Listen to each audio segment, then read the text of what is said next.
Dans cette vidéo, nous allons voir les systèmes de sécurité sur les grues à tours.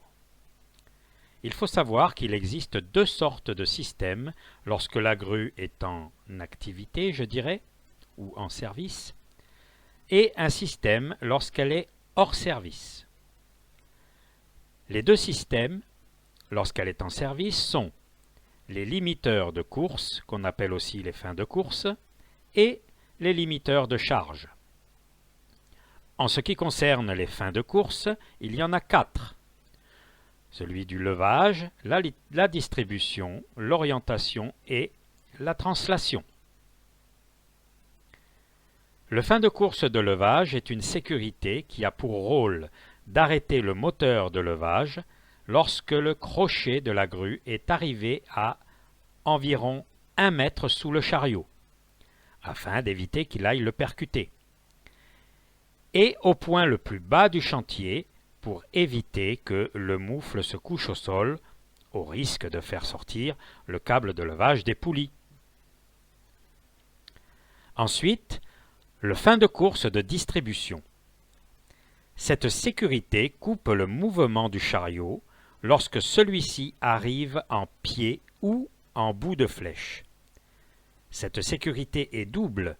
D'abord, il y a un ralentissement, puis un arrêt. En effet, le chariot est déplacé grâce à un câble qui le tire soit en avant, soit en arrière. Si le chariot vient à percuter les butées, le câble pourrait se détendre, voire se rompre. Ensuite, nous avons le limiteur d'orientation. Une grue est alimentée par des câbles électriques qui partent du sol depuis l'armoire de chantier. Ils longent le mât, on appelle cela la colonne montante, puis ils passent par la partie tournante pour aller vers les armoires de la grue. Ces câbles subissent donc des torsions chaque fois que le grutier oriente sa flèche. Le rôle du limiteur de distribution est donc d'empêcher la destruction de ces câbles en arrêtant la rotation de la flèche à 3 tours complets vers la droite et vers la gauche. Mais certaines grues ne sont pas limitées en nombre de tours grâce à un système, un boîtier, qui transmet la continuité du courant par des bagues. Ce boîtier, appelé collecteur, se trouve au niveau de la couronne d'orientation. Enfin, le limiteur d'orientation pour les grues montées sur le limiteur de translation pour les grues montées sur voie de roulement. À l'extrémité des rails sont fixés des butoirs qui empêchent la grue de sortir de la voie. Et donc, le rôle du limiteur de translation est de stopper la grue avant qu'elle ne touche les butoirs. Le limiteur sera actionné grâce à une rampe fixée au sol, qu'on appelle la rampe de fin de course. Lorsque l'interrupteur est dessus, le mouvement de la translation est stoppé. Il est stoppé dans un sens, mais n'empêche pas la grue de repartir dans l'autre sens. Ensuite, on a les limiteurs de charge. Alors là, nous avons deux systèmes. Le système de la sécurité de charge maximum et la sécurité de couple Le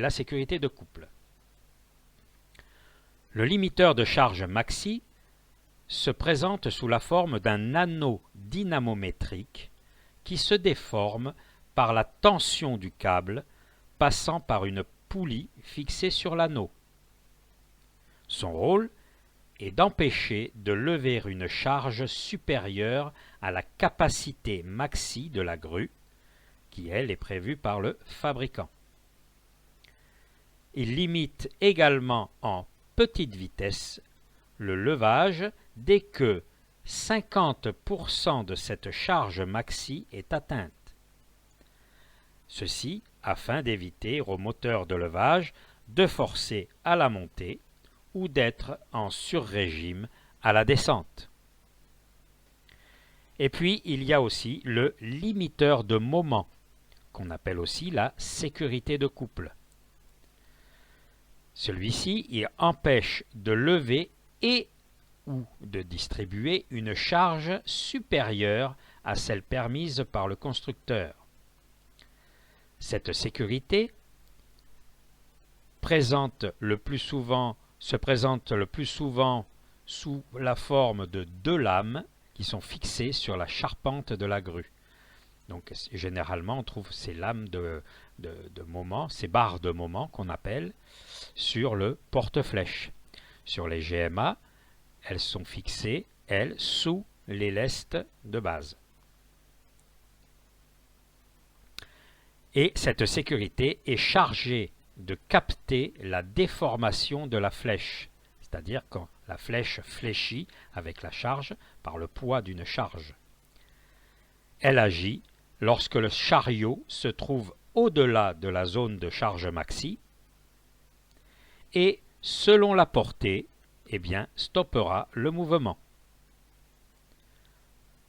Enfin, il existe une autre sécurité lorsque la grue est hors service, qu'on appelle la girouette, qu'on a vu dans une autre vidéo, et qui consiste à décoller le frein du moteur d'orientation afin que la flèche s'oriente au gré du vent.